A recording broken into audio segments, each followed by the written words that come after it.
Square feet அது கீழே கொடுத்துட்டாங்களா? Square feet கீழே கொடுக்கல.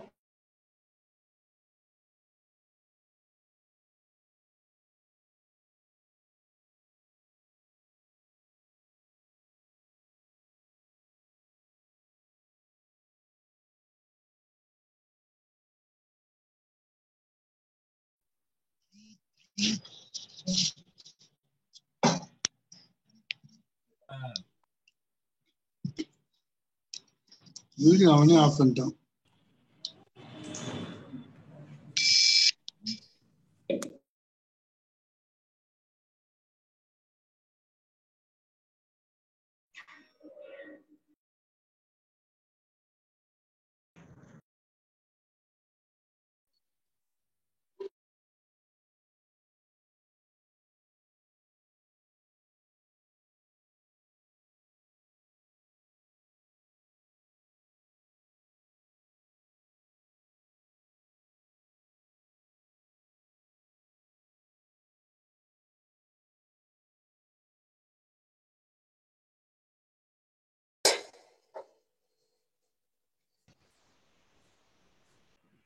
பழைய கர்மங்களும் வினைப்பதிகளும் களைவதை இந்த அன்பு, கருணை, இரக்கம் இவையெல்லாம் ஊற்றெடுப்பதன் மூலமாக நம்மளுடைய கர்மங்கள் கழிகிறது.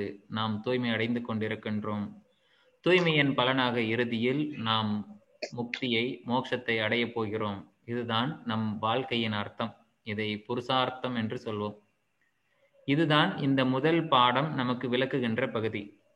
இலக்கியங்களும் யோக சாஸ்திரங்களும் எதை எடுத்தாலும் அறம்பொருள் இன்பம் வீடு பேறு, கடைசியில் அந்த வீடு பேறு மோட்சம், தர்மார்த்த காம மோட்சம், இதைத்தான் நமக்கு போதிக்கும். திருமந்திரமும் அதைத்தான் போதிக்கிறது.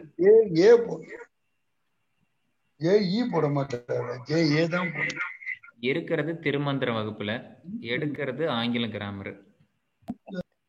வாழ்க வளமுடன். சோ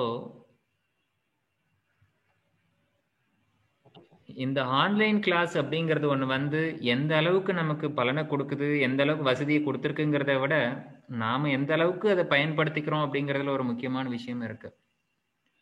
நான் சொல்லி கொடுக்கின்ற இந்த பாடங்கள் எந்த விதமான புதிய அர்த்தங்களையோ புதிய மாற்றங்களையோ உங்களுக்குள் கொண்டு வரப்போவதில்லை.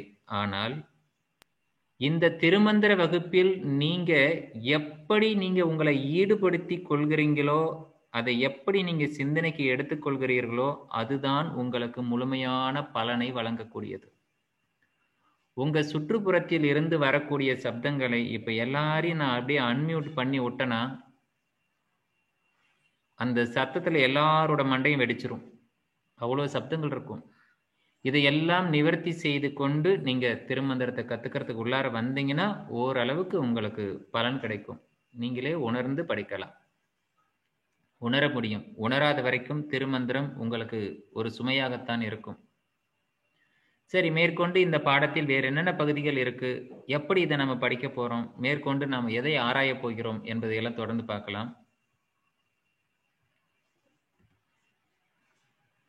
யூனிட் 1 அலகு 1 சித்தர்,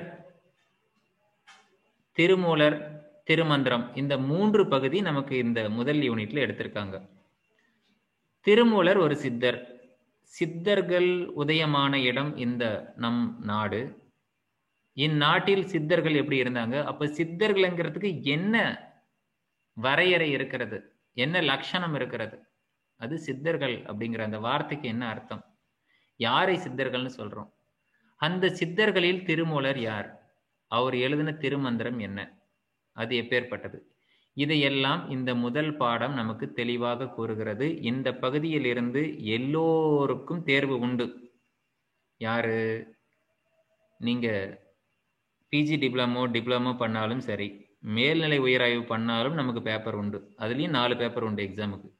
இது இல்லாமல் உங்களால் எழுதவே முடியாது எக்ஸாம். அப்போ எக்ஸாம் கண்டிப்பாக அதில் இருக்குது. அதில் வரலாறு, சித்தர்கள் வரலாறு இருக்குது, மரபு நெறி, எப்படி இந்த வரலாறுங்கிறது கடந்து வந்தது, சித்தர்கள் யாரு, அவங்க எப்படி மரபு வழி வழியாக அவங்க எப்படி வந்தாங்க, குரு சிஷியன் பரம்பரையாக அவங்க எப்படி இதை வந்து கடத்தி வந்தாங்க, அந்த வழியில் திருமூலருடைய வரலாறு என்ன, திருமூலருடைய காலம், திருமூலருடைய காலங்கள்ல சரியாக குறிப்பிடப்பட்டிருக்காது, பட் அதெல்லாம் கணிக்கப்பட்டிருக்கும். திருமூலர் இயற்றிய நூல்கள்.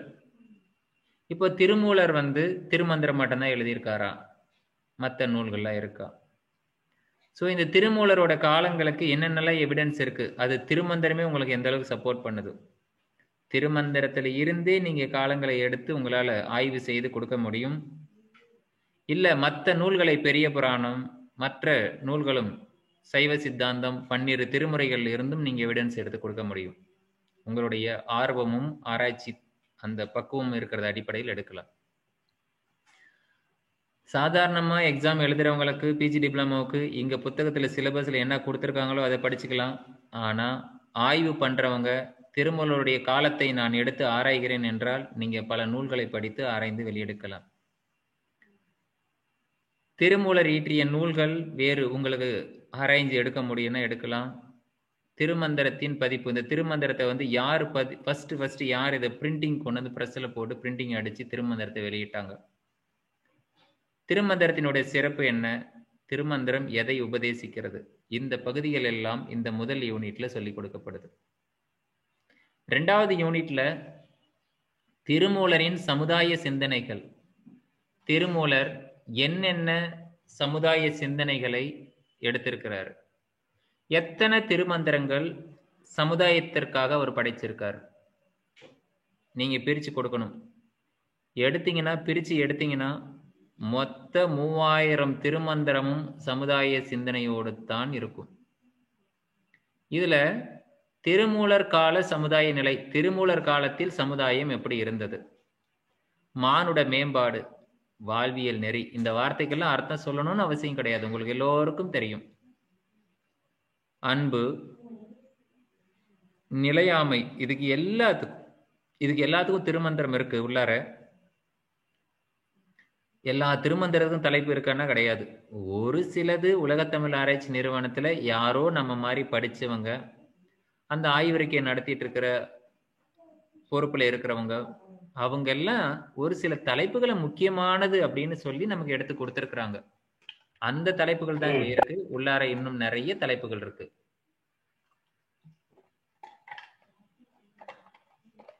திருமந்திரத்துல 3000 திருமந்திரமும் தலைப்புகள் போட்டு 4 வரியை போட்டு ஓலைச்சுவடியெல்லாம் எழுதியிருக்காது. அப்படியே பிளைனா இருக்கும். அதெல்லாம் தலைப்புகள் நமக்கு புரிஞ்சுக்கிறதுக்காக பின்னாடி திருமூலருக்கு பின்னாடி வந்த, அதாவது நமக்கு முன்னாடி இருந்த ஆசிரியர்கள் அதை பிரித்து புரிந்து கொள்வதற்காக சில தலைப்புகளாக போட்டு அதை 9 தந்திரங்களாக பிரித்து அதில் அடுக்கப்பட்டிருக்கு. அதுல இந்த மாதிரி தலைப்புகளும் உண்டு. அன்பு, நிலையாமை, என்னென்னலாம் நிலையாமை இருக்கிறது? உடல் நிலையாமை, இளமை நிலையாமை, இப்படி நிலையாமைகள்லாம் பல உண்டு. அதோடு சேர்த்து பிறன்மனை நயவாமை, மகளிர் இழிவு, நல்குறவு, அந்தனர் ஒழுக்கம், தான சிறப்பு, அறம், ஈகை, கல்வி, கேள்வி, கல்லாமை, இதெல்லாம் நமக்கு 20 மார்க் கொஸ்டின்ல வரும். அதை பிரித்து எழுதினீங்கன்னா 10 மார்க் கொஸ்டின்ல 5 மார்க் கொஸ்டின்ல எழுதலாம்.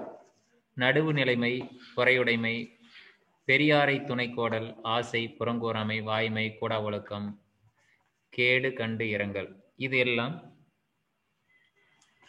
ஒவ்வொரு தலைப்பும் மிக அற்புதமான தலைப்புகள். இப்போ திருமந்திரத்துல ஆய்வு பண்றதுக்கு ஒரு சில தலைப்புகளை அவங்க நமக்கு கொடுத்துருக்காங்க. அந்த தலைப்புகளை தான் நான் எடுக்கணும் அப்படின்னு நீங்க எடுத்தீங்கன்னா உங்களுக்கு கொஞ்சம் பிளாங்கா இருக்கிற மாதிரி இருக்கும். இதுல எந்த தலைப்பு வேணுமானாலும் எடுத்து நீங்க ஆய்வுக்கு எடுக்கலாம். கல்வி என்பதை எடுத்து ஆய்வுக்கு எடுத்துக்கொண்டால் திருமூலர் கல்வியை பத்தி என்ன சொல்றாரு? ஆய்வு பண்ணாதவங்க என்ன பண்றது? ஆய்வு பண்ணாதவங்க கல்வியை பத்தி படிக்கலாம். இந்த உலகத்தில் பள்ளிக்கூடத்துல சேர்த்தி, எல்கேஜி யூகேஜியில் கொண்டு போய் ப்ரீகேஜியில் சேர்த்தி, அப்புறம் எல்கேஜி யூகேஜியில் சேர்த்தி, அதுக்கப்புறம் கொண்டு போய் இப்போ அது 10ன்னு சொல்லி சிபிஎஸ்சி வரைக்கும் சேர்த்தி படிக்க வைக்கிற படிப்பெல்லாம் திருமந்திரம் படித்தவங்களுக்கு 10 பைசா பிரயோஜனப்படாது. திருமந்திரம் சொல்லும் இந்த படிப்புகள் எல்லாம் படிப்பே இல்லை அப்படின்னு சொல்லிட்டாரு. ஐயா, அவசரப்பட்டு நானும் ஸ்கூலில் போய் ஃபீஸை கட்டிட்டேன். அவங்க லாக்டவுன் பீரியட் வந்தாப்ப இருந்து வகுப்பும் எடுக்கிறதில்ல. நானும் ஆனாலும் ஆன்லைனில் தானே இருக்கோம். ஃபீஸ் எது கட்டணும்? கட்டினா தான் அகாடமிக் இயர் நகரும். ஸோ ஃபீஸ் கட்டி தான் ஆகணும்.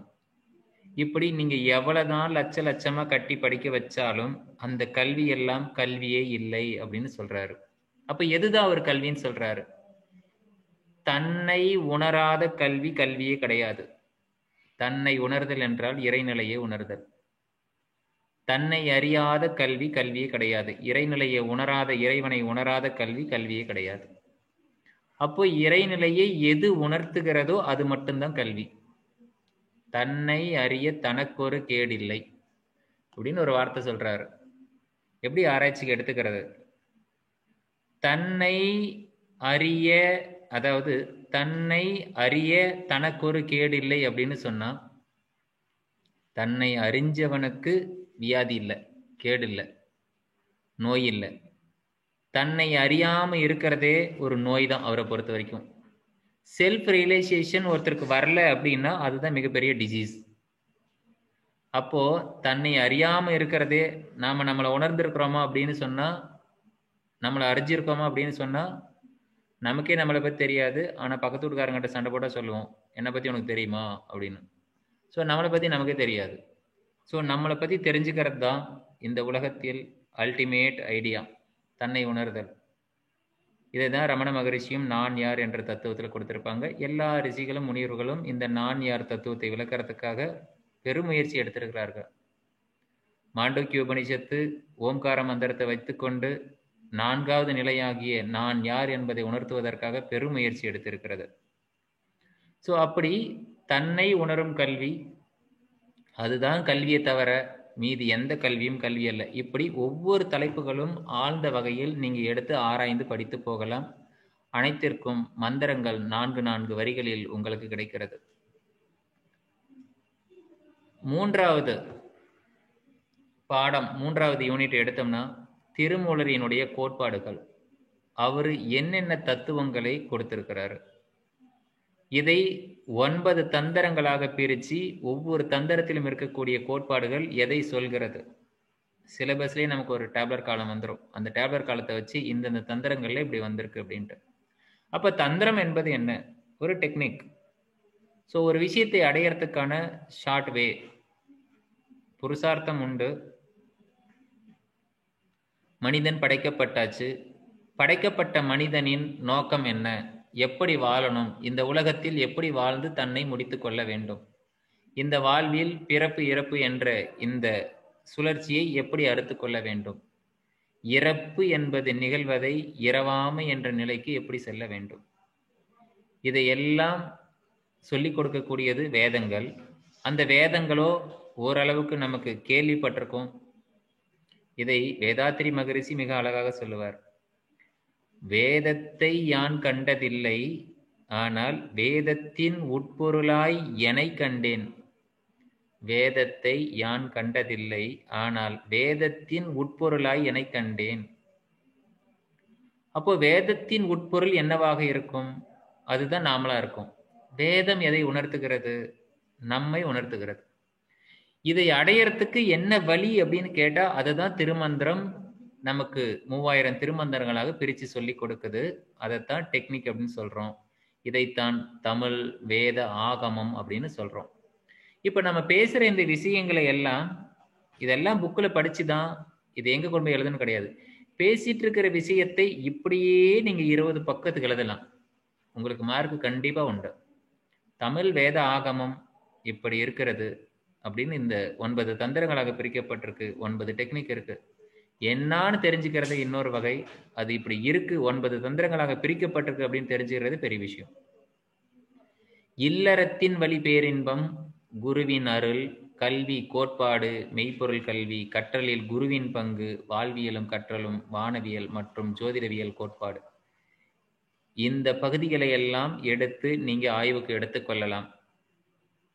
ஸோ வானவியல் எடுத்து படிக்கலாம். ஜோதிடவியல் கோட்பாடு, ஜோதிடம்ங்கிற தத்துவங்கள் எல்லாம் வேதத்தினுடைய 2 கண்கள்னு சொல்லுவாங்க. ஒன்று வியாக்கரமா, இன்னொன்று ஜோதிடம். மிக முக்கியமான பகுதி. 6 பகுதிகள் உண்டு.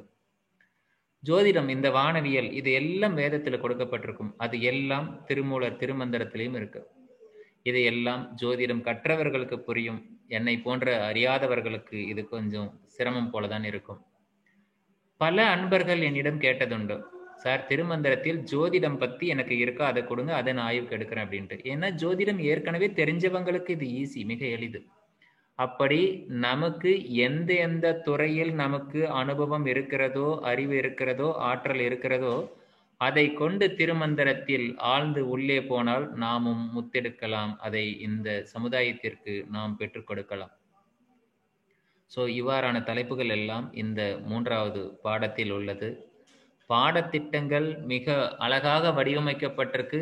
பாடத்திட்டத்திற்கான விளக்கங்கள் விளக்கி கொடுக்கப்பட்டிருக்கா அப்படின்னா ஓரளவுக்குத்தான் இருக்கிறது. அதில் இப்போ இந்த குழுமத்தில் இணைந்திருக்கிற நாம தமிழகத்தின் பல்வேறு பகுதியில் பல நாடுகளில் வசித்தாலும் தமிழ்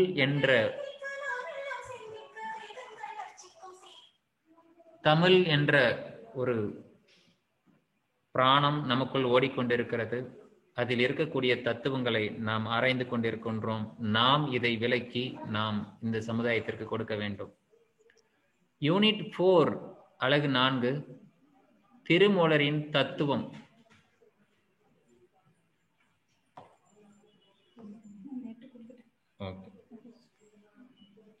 திருமூலரின் தத்துவங்கள். ஸோ அது 4வது யூனிட்ல இருக்கு. தத்துவ விளக்கம். அவர் கொடுத்திருக்கிற தத்துவத்துக்கு அவரே விளக்கம் எழுதியிருக்காரு. அதுல நாமளும் அதை மேலும் விளக்கி எழுதலாம். சாகா கல்வி, பிறப்பின் நோக்கம். இந்த 3வது பாயிண்ட் தான் முக்கியமான பகுதி. இந்த ஒரு பகுதி நமக்கு புரிஞ்சிடுச்சு, இதுக்காகத்தான் இந்த மனித இனம் படைக்கப்பட்டிருக்கு அப்படின்னு இந்த பிறப்பின் நோக்கம் அறிந்து கொண்டால் போதுமானது. மீதி எல்லாம் அந்த நோக்கத்துக்காக செயல்பட ஆரம்பிப்போம். இப்போ எந்த ஒரு ப்ராக்டிஸ் எது பண்ணாலும் கூட, இப்போ சயின்ஸ் எல்லாம் எக்ஸ்பெரிமெண்டெல்லாம் எழுதுவோம், முதல்ல எய்ம் இருக்கும், எதுக்காக பண்றோம் அப்படின்னு இருக்கும். அது போல இந்த மனிதனுடைய நோக்கம் என்ன, நம்மளுடைய பிறவியின் நோக்கம் என்ன, இது எல்லாம் திருமந்திரத்தில் மிக அழகாக வடிவமைக்கப்பட்டிருக்கு. அந்த மந்திரங்களை எடுத்து ஆராய்ச்சி செய்யும் பொழுது உங்கள் வாழ்வியின் அர்த்தம் புரிய ஆரம்பிக்கும். இது அடையறதுக்கு குருவின் துணை நமக்கு எப்படி தேவைப்படும். நிறைய பாடல்கள் மிக அழகாக இருக்கும். குருடும் குருடும்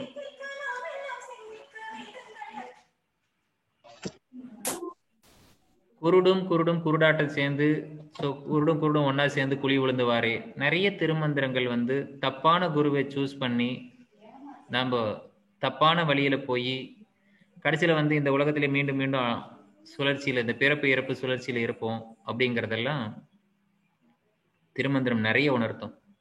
ஒரு குருவை தேர்ந்தெடுக்கிறது எவ்வளவு பெரிய கடினமான விஷயம் அப்படிங்கிறத திருமந்திரம் படிக்கும் போது புரியும்.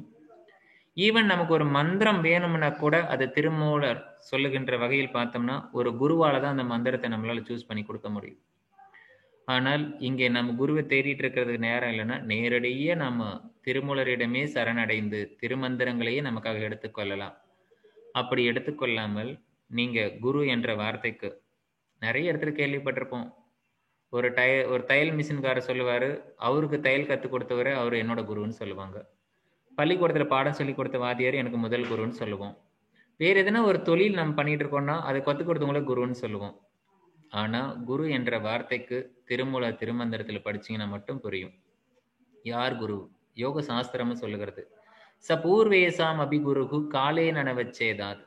காலம் கடந்து அவருக்கு பிறப்பு இறப்பெல்லாம் கடந்து எத்தனை ஜென்மங்கள் ஆனாலும் தொடர்ந்து இந்த பிறப்பின் நோக்கத்தை கற்றுக் கொடுத்து கொண்டிருப்பவர் தான் குரு.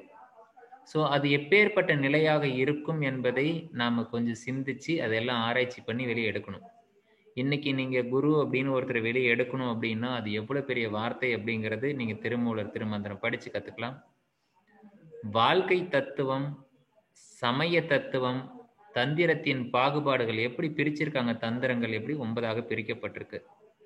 4 வகை நிலைகள், நம்மளுடைய 4 அவஸ்தா. இதுதான் மாண்டூக்கிய உபனிஷத்தும் 4 ஸ்டேட் ஆஃப் கான்சியஸ்னஸ் ஓம்காரத்தை வச்சு எக்ஸ்பிளைன் பண்ணதுன்னு சொன்ன மாதிரி புராணங்கள் உணர்த்தும் நீதி, இவைகள் எல்லாம் இந்த 4வது பாடத்துல திருமூலரோட தத்துவங்களாக கொடுக்கப்பட்டிருக்கு. 5வது யூனிட்ல தன்னை அறியும் வாழ்வியல் நெறிகள், ஆசைக்கு காரணம்,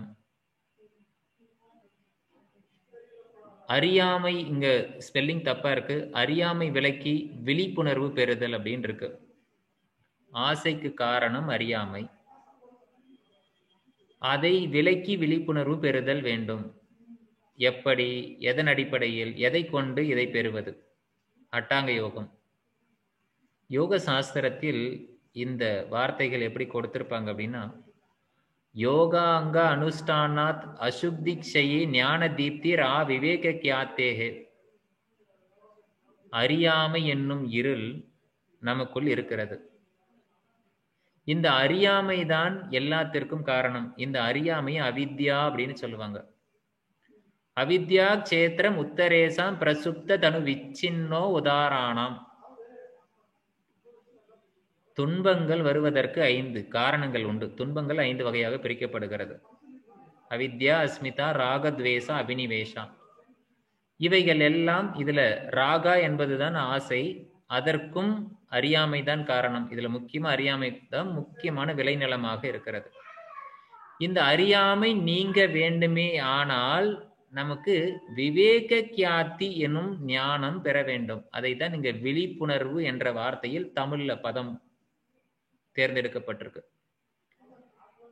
இந்த அறியாமை விலகுதல் என்பதை சாஸ்திர நூல்களில் அசுத்தி க்ஷயம் என்று சொல்லப்படுகிறது. க்ஷயம் என்றால் அன்ஸ்டேபிள் இன்டர்நெட் கனெக்ஷன்.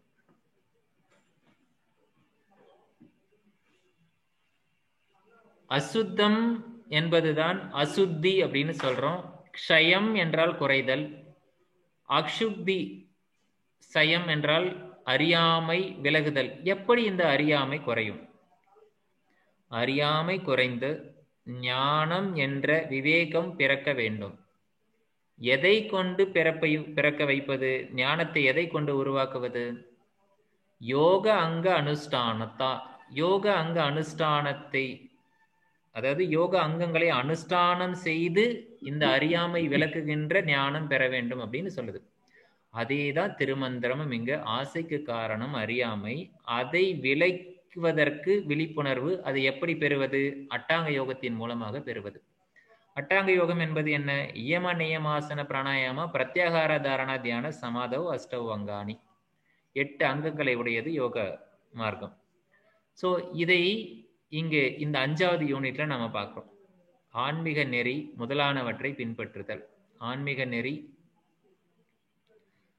இந்த ஆன்மீக நெறிகளை எல்லாம் நாம் ஏன் பின்பற்ற வேண்டும், எப்படி பின்பற்ற வேண்டும், எதை பின்பற்றுவது, இது எல்லாம் இந்த பாடம் நமக்கு வழிவகை செய்திருக்கிறது.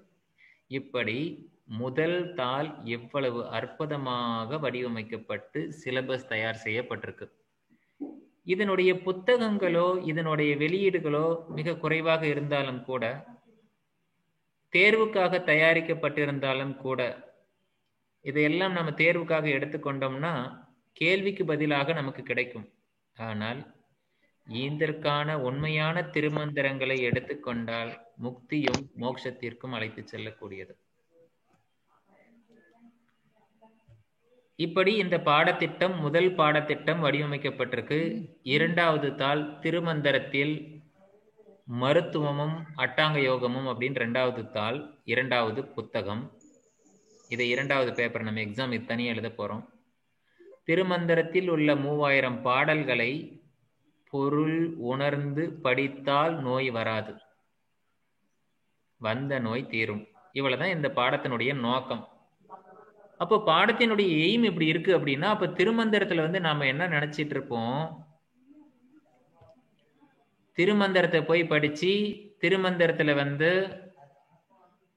நூறும் மிளகும் நுகரும் சிவத்தின் நீர் மாறும் இதற்கு மருந்தில்லை மாந்தர்கள், இப்படி எதையாவது மருத்துவ குறிப்புகள் இருந்தால் அதை வைத்து கொண்டு நாம் மருத்துவம் எஸ்டாப்ளிஷ் பண்ணிடலாம் அப்படின்னு நம்ம நினைச்சிட்டு இருப்போம். திருமந்திரத்தில் மருத்துவம் என்ற பகுதியை ஆய்வுக்கு செய்யறவங்க இப்படி எல்லாம் திருமந்திரத்தில் ஏதாவது சித்த மருத்துவம் இருக்கும், யுனானி இருக்கும், இதெல்லாம் நம்ம எடுத்து ஆராய்ச்சி பண்ணலாம் அப்படின்ட்டு. அப்படியெல்லாம் ஒண்ணுமே கிடையாது. அதுதான் முதல் பிரேயர் சாங். காலை எழுந்து கருத்தறிந்து ஓதிடி ஞால தலைவனை நன்னலுமாமி. வேற ஒன்னும் தேவையில்லை. ஒரு திருமந்திரத்தை பொருள் அறிஞ்சு நீங்க தஜ்ஜபக ததர்த்த பாவனம், அர்த்த பாவனையோட நீங்க படிச்சுட்டா போதும், உங்களுக்கு நோயே வராது, வந்த நோயும் போயிடும். இவ்வளவுதான் சார் திருமந்திரத்துல இருக்கக்கூடிய மருத்துவம். அப்போ திருமந்திரத்துக்கு இவ்வளவு வலிமை இருக்கிறதா அப்படின்னு சொன்னா இருக்குன்னு நம்பிக்கை முக்கியம். இந்த நம்பிக்கை யாருக்கு இருக்கிறதோ அவர்களுக்கு திருமந்திரம் பற்றி கொள்ளும். ஸ்ரத்தா வீரியம் சமாதி பிரக்ஞா பூர்வக இதரேசாம். அது இல்லாதவங்களுக்கு பல வகை. ஆனா ஸ்ரத்தாவும் வீரியமும் இதெல்லாம் முதலில் ஒரு யோக மார்க்கத்திற்கும் மிக அவசியமானது ஸ்ரத்தா. கதோபனிஷத்துல நசிகேத்தன் என்ப ஒரு குழந்தை முதல் அவனுக்கு வரக்கூடிய ஒரு பக்குவம் என்ன வருதுன்னா, அவனுக்குள்ளார ஸ்ரத்தை ஏற்படுகிறது, நம்பிக்கை ஏற்படுகிறது, தன்னம்பிக்கை. சில விஷயங்கள் நான் கற்றிருக்கிறேன், எனக்கு சில விஷயங்கள் தெரியும், சில விஷயங்கள் தெரியாது என்று யமதர்மனிடம் அவன் கேள்வி கேட்பான். அவன் முதல் கேள்வி கேட்டது அவங்க அப்பா கிட்ட போயிட்டு, ஸோ இந்த தானம் எல்லாம் கொடுக்குறீங்களே, இந்த தானம் பெறுபவர்களுக்கு பயனல்லாத ஒரு இருக்கின்ற பொழுது இது எதற்காக கொடுக்க வேண்டும்? இப்படி கேள்வி கேட்கிறவன் கடைசியில் என்ன யாருக்கு கொடுக்க போறீங்கன்னு கேட்டு அவங்க அப்பா கடுப்பாயி உன்னை யமனுக்கு கொடுக்க போறேன்னு சொல்லி யமலோகத்துல போயிட்டு யமன் கிட்ட கேள்வி கேட்டு ஒரு சின்ன பையனுக்கு ஒரு இரவாமை என்ற நிலையை சொல்லிக் கொடுக்க முடியுமான்னு டெஸ்ட் வச்சு அதுல எல்லாம் அவன் ஜெயிச்சு வந்ததுக்கு மூலமாக இருந்த முதல் காரணம் அந்த நம்பிக்கை, ஸ்ரத்தா. அது நமக்கு வரணும். திருமந்திரம் படிச்சா நமக்கு உடல் ஆரோக்கியமாக இருக்கும் என்ற நம்பிக்கை வர வேண்டும். அப்பொழுதுதான் உங்களுக்கு மருத்துவம் புரியும். அது என்ன மருத்துவம், அது என்ன மருந்து? உடலில் ஏற்படுகின்ற ஓட்டங்கள் உண்டு, நாடிகள் உண்டு. மருத்துவத்தின் சிம்பலை எடுத்து பாருங்க. நடுவுல நேரா ஒரு குச்சி இருக்கும், அதை சுத்தி 2 பாம்பு வளைஞ்சு வளைஞ்சு மேல போய் 2 பாம்பும் ஒண்ணு மூஞ்ச பாக்குற மாதிரி இருக்கும். அதுல இருந்து 2 ரெக்க விரிஞ்சு சைட்ல பறக்கிற மாதிரி இருக்கும். இது மருத்துவத்தினுடைய சிம்பல். நம்மளுடைய இடகல பின்கல நாடி இரண்டும் பின்னி பின்னி மேலே ஏறுகிறது. இதற்கு நடுவுல சுஷ்மன நாடி இருக்கு. இந்த 3 நாடிகளில் இம்பேலன்ஸ் இருந்ததுன்னா அப்பொழுது நமக்கு நோய். இது பேலன்ஸாக வச்சிருக்கிறதுக்கு 2 ரெக்க, ஒரு ரெக்க வெட்டி விட்டுட்டா பறக்க முடியாது, கீழே போய் விழுந்துரும். இல்ல ஒரு ரெக்க பேலன்ஸ் குறைஞ்சாலும் அந்த பறக்க முடியாது. அப்ப 2 பக்கமும் சமமாக இருக்கக்கூடிய ரெக்கையை அது இண்டிகேட் பண்றாங்க. இது 2ம் பேலன்ஸா இருக்கிறதுக்கு இந்த மருத்துவ சிம்பல் எப்படி வடிவமைச்சிருக்காங்க பாருங்க. இந்த பேலன்ஸ் குறையும் பொழுது, இந்த நாடிகளில் இம்பேலன்ஸ் வரும் பொழுது அதை சமப்படுத்துவதற்கு நாம் கொடுக்கின்ற இன்னொரு உந்துதல் தான் மறு உந்து என்று பெயர். அதை தான் மருந்து. அதை கொடுக்கின்ற முறைகளுக்கு மருத்துவம் என்று பெயர் வச்சாங்க. அதையெல்லாம் திருமந்திரம் ஓதும் பொழுது நம்மளுடைய நாடிஸ், நீங்க இதை செக் பண்ணி பார்க்கணும்னு நினைச்சீங்கன்னா ஆராய்ச்சி பண்ணி எழுதுங்க. திருமந்திரத்தை எடுத்துக்கோங்க, ஒரே ஒரு திருமந்திரத்தை எடுத்துக்கோங்க. சான் பண்றதுக்கு முன்னாடி, திருமந்திரத்தை ஓதுறதுக்கு முன்னாடி உங்களோட நாஸ்ட்ரில் செக் பண்ணிக்கோங்க. மூக்குல எந்த மூக்கு வழியா காத்து வருது போகுது, எது பிரியாது எது அடைச்சிருக்குன்னு செக் பண்ணிக்கோங்க. திருமந்திரத்தை உணர்ந்து பாடுங்க. பாடி முடிச்சு கொஞ்ச நேரம் கழிச்சு அந்த நாடியை செக் பண்ணி பாருங்க, 2ஓட மூச்சு பேலன்ஸ் எப்படி மாறி இருக்கு, எப்படி பேலன்ஸ் ஆகுதுன்னு பதிவு பண்ணுங்க. கட்டுரையை சப்மிட் பண்ணுங்க. மருத்துவர் டாக்டர் என்ற பட்டத்தை, முனைவர் என்ற பட்டத்தை பெற்றுக்கொள்ளுங்கள். திருமூலர் மருத்துவம் முடிஞ்சது, அவ்வளவுதான். இப்படி மருத்துவம் என்ற பகுதியை எடுத்துக்கொண்டு இந்த 2ஆம் தாள் பயணிக்கிறது. நோக்கம் என்னன்னா 3000 பாடல்களும் 3000 மருத்துவம். எதற்கு எது சூட் ஆகும் அப்படிங்கிறத நீங்க தான் பொருத்தணும். இந்த குரூப்ல இருக்காரான்னு தெரியல, பாஸ்கர் ஐயான்னு ஒருத்தர் இருப்பாரு, எனக்கு தெரிஞ்சவரை நான் சொல்றேன். பாஸ்கரன் ஐயா இருப்பாரு. உடற்கூறு தத்துவங்கள் 96 தத்துவங்களை எடுத்து இறைவன் குருவும் அருளால் அவருக்கு கிடைத்த வர்மக்கலையை வர்ம புள்ளிகளோடு இணைத்து இந்தந்த புள்ளிகளுக்கு இந்தந்த திருமந்திரத்தில் இந்தந்த பெயர் வைக்கப்பட்டிருக்கிறது, இந்த 96 தத்துவங்களும் 108 வர்ம புள்ளிகளோடு இணைச்சி இங்கெங்க இணைது இந்தந்த திருமந்திரத்தில் இந்தந்த புள்ளிகள் இருக்குன்னு திருமந்திரத்தையும் பிரிச்சு கட்டுரை எழுதியிருக்காரு. ஸோ அவரெல்லாம் ஆராய்ச்சிக்கு பண்ணி கொண்டு கொடுக்கிறது இந்த உலகத்துக்கு எவ்வளோ பெரிய கொடை. அப்படி நமக்கு இருக்கக்கூடிய ஒரு சில விஷயங்களை, நமக்குள்ளார ஆழ்ந்து இருக்கக்கூடிய விஷயங்களை எடுத்து கொண்டு வெளியே கொடுக்கறது தான் மருத்துவம். இதற்கு முதல்ல திருமந்திரத்தை பத்தி நம்ம உள்ளார நம்மளுக்கு ஒரு ஆர்வத்தை வளர்த்துக்கிட்டு உள்ளார போகணும். இப்படி இருக்கக்கூடிய பாடத்திட்டங்களை பார்த்துக்கிட்டே இருந்தோம்னா நமக்கு நேரங்கள் போயிடும். நாளை வகுப்புல கொஞ்சம் நம்ம பாடத்திட்டங்களை பார்க்கலாம். இப்போ நாம கொஞ்சம் திருமந்திரங்களையும், இன்னைக்கு திருமந்திர வகுப்புன்னு வந்துட்டோம். மூலன்னுரை செய்த 3000 தமிழ் அப்படின்னு ஒரு திருமந்திரத்தையும் பாடியிருக்கும். அது போல இன்னும் ஒரு சில திருமந்திரங்களை எல்லாம் நாம் படித்து கொண்டு இன்றைய வகுப்பு நிறைவு செய்து அதன் பிறகு இருக்கக்கூடிய பாடத்திட்டங்களை பார்க்கலாம். நம்மளுடைய பாடத்திட்டம்லாம் பார்க்கணுமா சார்? பாடத்திட்டம், நம்மளுடைய வரையறை, நம்மளுடைய எல்லை, நம்மளுடைய பவுண்டரி எதுன்னு தெரியாம நாம படிக்கக்கூடாது. ஸோ எது எல்லாம் நம்ம படிக்க போறோம், எந்த ஏரியா வரைக்கும் நம்ம போக போறோம் அப்படிங்கிறதெல்லாம் நமக்கு தெரிஞ்சிருக்கணும். ஸோ இதுக்கெல்லாம் தலைப்புகள் வேறாகவும் படிக்கும் திட்டங்கள் வேறாக இருந்தாலும் திருமந்திரம் ஒன்றுதான், மனிதன் ஒன்றுதான், மனிதனுக்குள் இருக்கக்கூடிய மனம் ஒன்றுதான், அந்த மனதிற்கு மூலமாக இருக்கக்கூடியது உயிர் ஒன்றுதான், இந்த உயிரும் உடலும் இணைந்த இந்த உடல் அமைப்பில் இருக்கக்கூடிய இறைவனும் ஒன்றுதான். அதை அடைவதற்கான வழி திருமந்திரம். அதை நீங்க எந்த பேர் வச்சு வேணா அழைக்கலாம், எப்படி வேணா நீங்க ஆராயலாம். அதனால எனக்கு நீங்க பிஜி டிப்ளமோக்கு தனியாக கிளாஸ் எடுங்க, சர்டிஃபிகேட் கோர்ஸ் தனியாக கிளாஸ் எடுங்க, அப்புறம் உயராய்வு பண்ணுற எனக்கு தனியாக கிளாஸ் எடுங்க அப்படியெல்லாம் நீங்கள் எதிர்பார்க்கணும். அப்படியெல்லாம் எதிர்பார்த்துட்டு இருந்தீங்கன்னா அவ்வளோ அவசியம் படாது. எல்லாத்தையும் ஒன்றாக பார்க்க முடியும், உங்களால் பிரிச்சியும் பார்க்க முடியும். சித்தர்கள்னா யாரு, சச்சித் ஆனந்தம் என்ன அப்படிங்கிறதெல்லாம் முழுமையாக நம்ம ஃபியூச்சரில் வரக்கூடிய வகுப்புகளில் பார்க்கலாம்.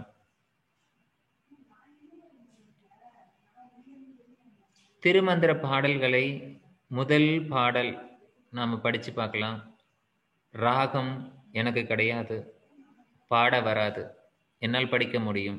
உங்களுக்கு படித்து பாருங்க, உங்களுக்கு பிடித்த ராகத்தில் நீங்கள் பாடிக்கொள்ளுங்கள். எப்படி பாடினாலும் உங்கள் ராகம் உங்களுக்கு உங்களுடைய களங்கங்களை நீக்கும். இந்த முதல் திருமந்திரம், ஒன்றவன் தானே இரண்டவன் இன்னருள், நின்றனன் மூன்றினுள் நான்குணர்ந்தான், ஐந்து வென்றனன் ஆறு விரிந்தனன், ஏழும்பற் சென்றனன் தான் இருந்தான் உணர்ந்தது எட்டே. 1, 2 என்று வரிசைப்படுத்தி 8 வரை செல்லப்பட்டிருக்கிறது. ஒவ்வொருவரும் தங்களுக்கு ஏற்ற வகையில் விளக்கம் எழுதியிருக்கிறார்கள். 1 என்பது இறைவன் மட்டும் ஒன்றுதான் இருந்தது, அல்லது மூக்கு என்பது ஒன்றுதான். இப்படி எதை வேண்டுமானாலும் அவங்கவுங்க துறைக்கு ஏற்ற மாதிரி எடுத்திருக்காங்க. 4 திசையை சொல்லலாம், 4 வேதங்களை சொல்லலாம், 3 குணங்களை சொல்லலாம், 3 காலங்களை சொல்லலாம், 3 தோஷங்களை சொல்லலாம், 5 புலன்களை சொல்லலாம். இப்படி 1, 2 என்று 8 வரைக்கும் யார் யாருக்கு என்ன பொருத்தமாக இருக்கிறதோ எல்லாம் எழுதியிருக்கிறார்கள் விளக்காசிரியர்கள். உங்களுக்கு எது பிடிக்கிறதோ, எது சரி என்று உங்களுக்கு தோன்றுகிறதோ அதை உங்களால் எழுத இயலும். ஒன்றவன் தானே இரண்டவன் இன்னருள், நின்றனன் மூன்றினுள் நான்குணர்ந்தான், ஐந்து வென்றனன் ஆறு விரிந்தனன், ஏழும்பற் சென்றனன் தானிருந்தான் உணர்ந்தது எட்டே. உங்களுக்கு பிடிச்ச மாதிரி பாடி பாடி பாடி பாடி நீங்க மனசுல பதிய வச்சுக்கோங்க. மனமது செம்மையானால் மந்திரம் ஜெபிக்க வேண்டாம், மனமது செம்மையானால் வாயுவை உயர்த்த வேண்டாம், மனமது செம்மையானால் வாசியை நிறுத்த வேண்டாம், மனமது செம்மையானால் மந்திரம் செம்மையாமி. அகத்தியர் எழுதிய பாடல். திருமந்திரத்தை எல்லாம் நான் ஜெபிக்கணுமா சார்? ஆமாம், மனம் செம்மையானால் ஜெபிக்க வேண்டாம், ஆனால் மனம் செம்மையாகுவதற்கு ஜெபிக்க வேண்டும். மனம் செம்மையானால் வாயுவை உயர்த்த வேண்டாம், குண்டலினி சக்தியை மேல ரைஸ் பண்ண வேண்டாம். எப்பொழுது? மனம் செம்மையானால். ஆனா அது ஆகிறதுக்கு நாம இதை பண்ணணும். மனமது செம்மையானால் வாதியைன்றது ஸ்பெல்லிங் மிஸ்டேக், வாசியை நிறுத்த வேண்டாம். 2 இம்பேலன்ஸ்ல இருக்கக்கூடிய நாடியை சரி பண்றது. மனமது செம்மையானால் மந்திரம் செம்மையாமே. எப்பொழுது மனம் செம்மை அடைகிறதோ அப்பொழுது மந்திரமும் தூய்மை அடைகிறது, நிறைவு பெறுகிறது. இப்படி அகத்தியரின் பாடல்.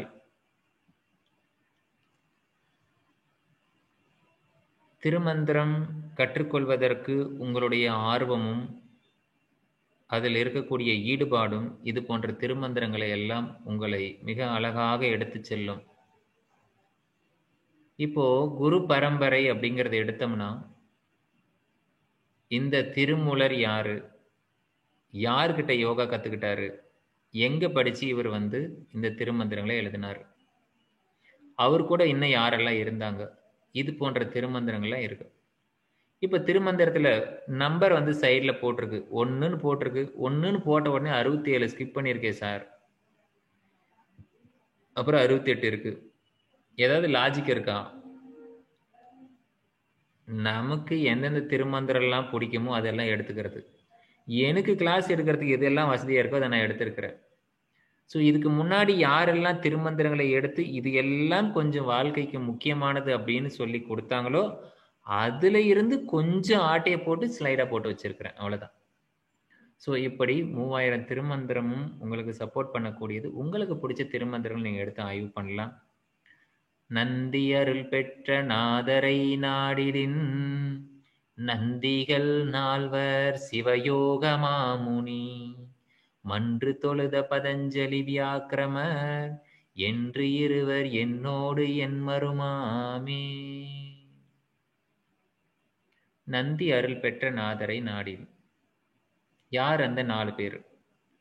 அவங்க கூட சேர்ந்து இன்னும் 4 பேர், சிவயோக மாமுனி, பதஞ்சலி, வியாக்கிரமர், அவங்க கூட சேர்ந்து மொத்தம் 8 பேர். இவங்க எல்லாம் ஒரு 8 பேர் யோகா படிச்சிருக்காங்க கைலாயத்துல, சிவபெருமான் கீழே. நந்தின்னு சொல்லக்கூடிய அந்த சிவபெருமானோட கட்டளையில இருந்து, நந்தி பெருமான் அப்படிங்கிறது நேரடி மேனேஜர்னு சொல்லலாம். ஸோ அவர் தான் பிரின்சிபல் அங்க இருந்து. ஸோ அப்படி இவர் வந்து ஒவ்வொரு இடத்துலையும் எதையும் நீங்க போய் வேற ஒருத்தர் சொல்லி ஆராயணும் அப்படின்னு அவசியமே இல்லை, எல்லாத்தையும் அவரே சொல்லிட்டாரு.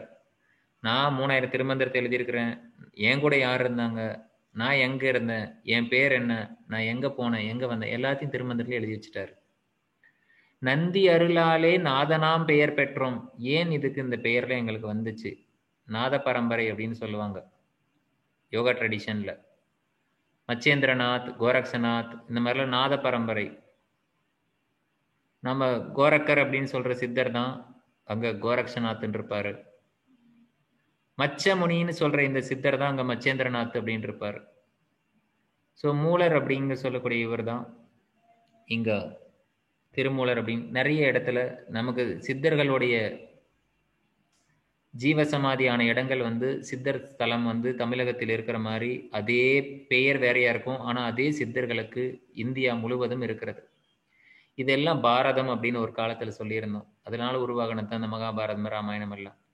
இப்படி நாம வந்து ஒரு சுருக்கிக்கிட்டு இது தமிழ், இது இவரு அப்படின்றத விட இந்த பாரதம் முழுவதும் பரவி இருந்த சித்தர்கள் வாழ்ந்த நிலையில் அவங்க எல்லாம் எப்படி அந்த பெயர் வந்துச்சு, எப்படி இந்த பெயர் எனக்கு வந்தது, இறைவன் அருளாலே அப்படிங்கிறது. நந்தி அருளாலே மூலனை நாடினோம்.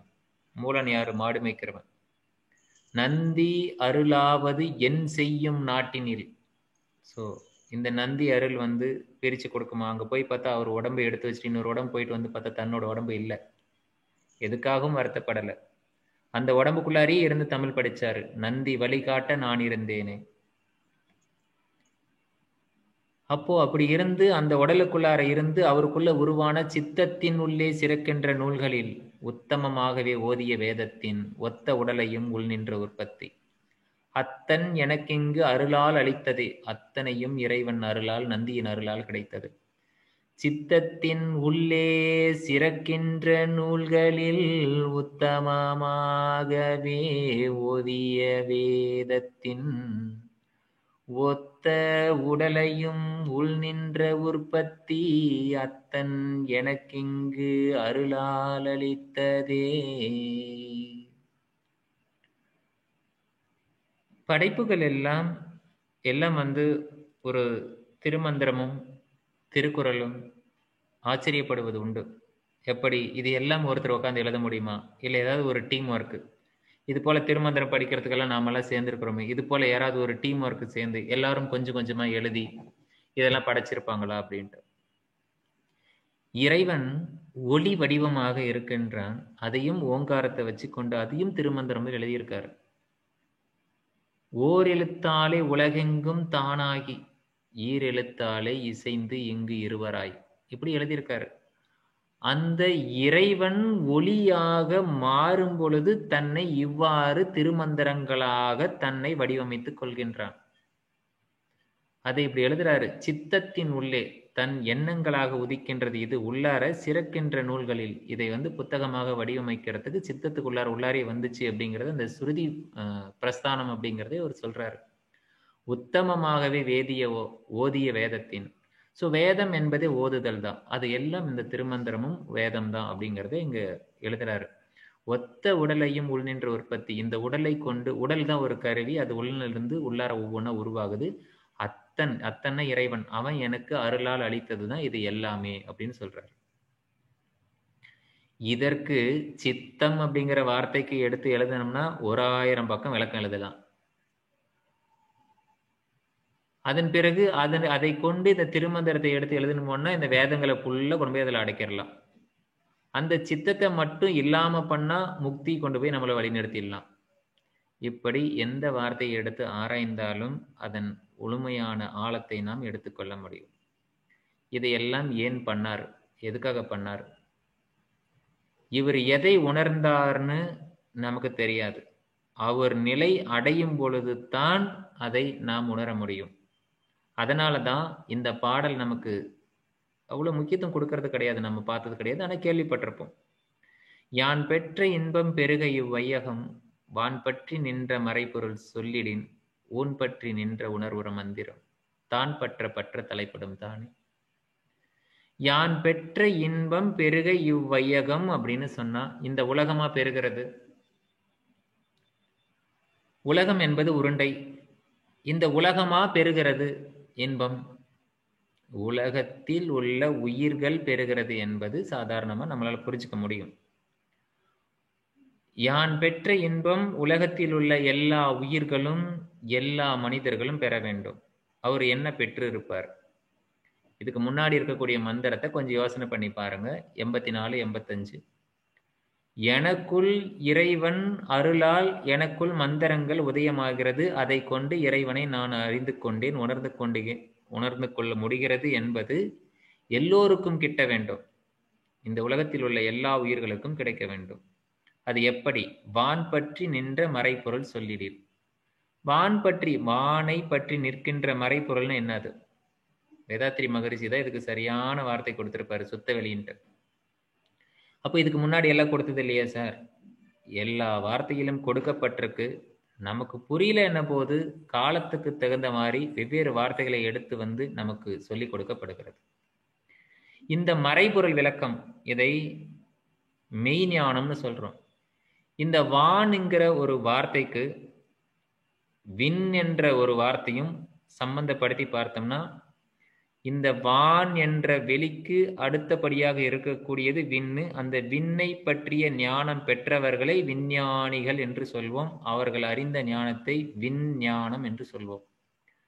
அதை தாண்டி இருக்கக்கூடிய மெய்ப்பொருளை அறிந்தவர்களை மெய்ஞானிகள் என்றும், அவர் பெற்ற ஞானத்தை மெய்ஞானம் என்று சொல்வோம்.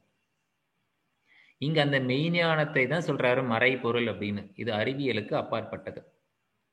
இதை எப்படி அறிந்து கொள்வது? ஊன் பற்றி நின்ற உணர்வுறு மந்திரம்.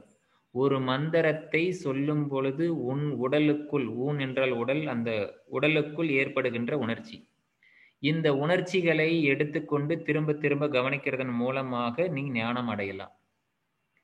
இதை இந்த ஒரு வரியை எடுத்துக்கொண்டு புத்தருடைய மெடிடேஷன் எடுத்து நீங்க புத்தர் தியானத்தினுடைய தத்துவங்களை ஆராய்ச்சி பண்ணி பார்த்தீங்கன்னா உங்களுக்கு முழுமையா புரிஞ்சிடும். உடலில் உணர்ச்சிகளே பிரவாகமாக இருக்கிறது. ஒவ்வொரு செல்களும் ஒரு ரசாயன ஃபேக்டரி, அனைத்தும் உணர்ச்சிகளை உருவாக்குகிறது. அதற்கு காரணம் என்ன? ஒவ்வொரு செல்லும் உருவாகுவதுமாக அழிவதுமாக இருக்கிறது. எண்ணத்திலிருந்து வெறும் காந்தமாக அலைகிறது. அந்த காந்தம் வெறும் உணர்ச்சியாக இருக்கிறது. இந்த ஊன் பற்றி நின்ற உணர்வுறும் மந்திரம் அதை தான் பற்ற தலைப்படும் தானே. இந்த மந்திரத்தை வச்சு கொண்டுதான் புத்தரோட மெடிடேஷன் அவ்வளோ அழகா கொண்டு போயிருப்பாங்க. ஸோ இப்படி ஒவ்வொரு திருமந்திரமும் எடுத்துக்கொண்டு அதை நம்மால் ஆராய்ந்து உள்ளார இருக்கக்கூடிய விஷயங்களை வெளியே கொண்டு வர முடியும். அப்படி திருமூலரும் இதை சமுதாய நோக்கத்தில் எழுதியிருக்காரு அப்படிங்கிறத சமுதாய சிந்தனையில கொண்டு போய் பொருத்தலாம். ஞான யோகத்துக்கும் பொருத்தலாம், பக்தி யோகத்துக்கும் பொருத்தலாம், கர்ம யோகத்துக்கும் பொருத்தலாம். யான் பெற்ற இன்பம் பெருக இவ்வையகம்னா இந்த உலகத்துல இருக்கிற எல்லாரும் பெறணும், ஒரு கடமையார ஆற்றணும் அப்படிங்கிறது கர்மயோகம். வான் பற்றி நின்ற மறைபொருள் சொல்லிடில் அப்போ இறைவனை நினைத்து நான் மந்திரம் சொல்ல வேண்டும், பக்தி யோகம். அதிலிருந்து நான் இறைவனை உணர்ந்து கொள்வதனால் எனக்கு ஞான யோகம். இப்படி எந்த யோகத்தை வேண்டுமானாலும் நீங்க பிரிச்சு இதையெல்லாம் எடுத்துக்கொண்டு போய் எழுத முடியும். இதுதான் முழுமையான அர்த்தமா அப்படின்னு கிடையாது. இப்படி எல்லாம் எடுக்க முடியும் என்று நான் சொல்லிக் கொண்டிருக்கிறேன். உண்மையில் எனக்கு திருமந்திரமும் தமிழும் எனக்கு ஒன்றும் தெரியாது. யோகத்தில் இப்படி எல்லாம் இதை எடுத்து பயணித்து இதையெல்லாம் நீங்கள் ஆராய்ச்சி செய்து இதையெல்லாம் இந்த சமுதாயத்திற்கு கொடுக்க இயலும். ஏதோ யான் பெற்ற இன்பம், இந்த திருமந்திரத்தில் யான் பெற்ற இன்பம் கொஞ்சம் உங்ககிட்ட ஷேர் பண்றதுக்காக வந்திருக்கேன். இவ்வையகம் பெற வேண்டும் உங்கள் மூலமாக. யான் பெற்ற இன்பம் பெருக இவ்வையகம். சேன் பண்ணுங்க அப்படி பின்னாடியே.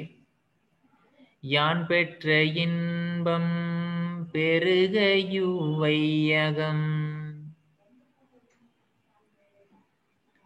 வான் பற்றி நின்ற மறைபொருள் சொல்லிடின்.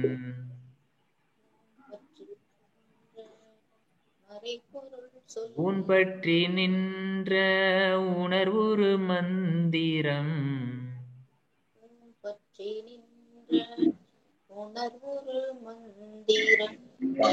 தான் பற்ற பற்ற தலைப்படும் தானே. தான் பற்ற தலைப்படும் தானே. யான் பெற்ற இன்பம் பெருக இவ்வையகம். வான் பற்றி நின்ற மறைபொருள் சொல்லிடின். ஊன் பற்றி நின்ற உணர்வுறு மந்திரம். தான் பற்ற பற்ற தலைப்படும் தானே. ஓம் நம சிவாய. இறைவன் அருளால் உங்களோடு எல்லாம் சேர்ந்திருக்கிறேன்.